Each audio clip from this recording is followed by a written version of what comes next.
amazing cadenza. It's really, really, really one of the best I've ever heard. This is so inventive. Are you a composer? No, I don't have any background. I just, And have you written cadenzas before, or is this is the first? I mean, I made a couple drafts of this one, but yeah.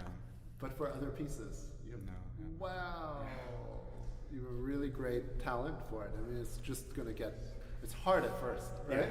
But it's so great that you started this process now, and it's only going to get easier. Yeah.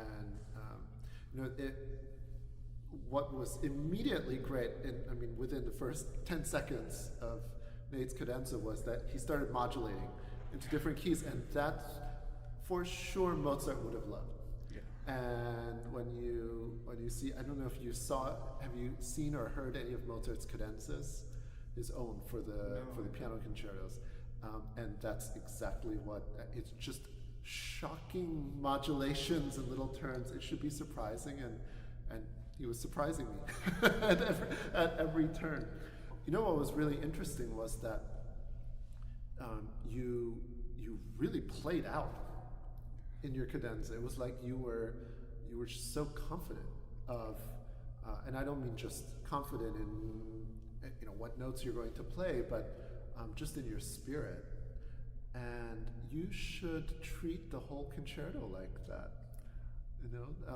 You don't have to treat Mozart with kid gloves, okay? And I think you had such a great Mozart spirit in your cadenza, so just pretend you wrote the whole thing and play it like that. No guilt, okay? So as Nate was playing,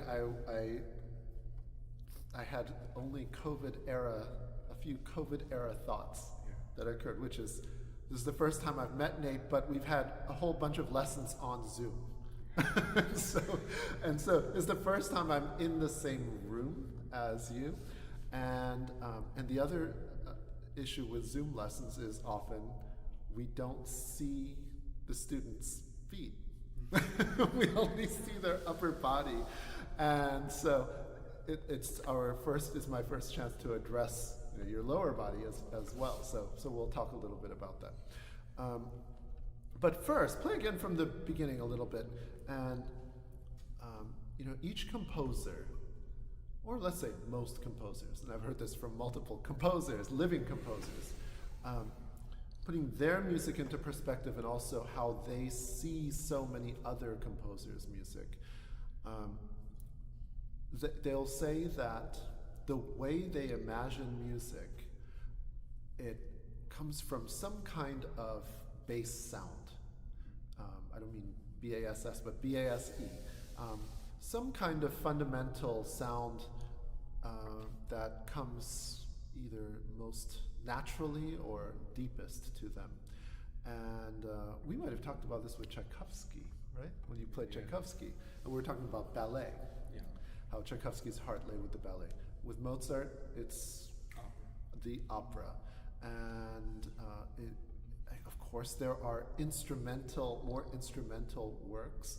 Although these violin concertos, it really feels like at times we're the diva, right? At other times we're many different singers.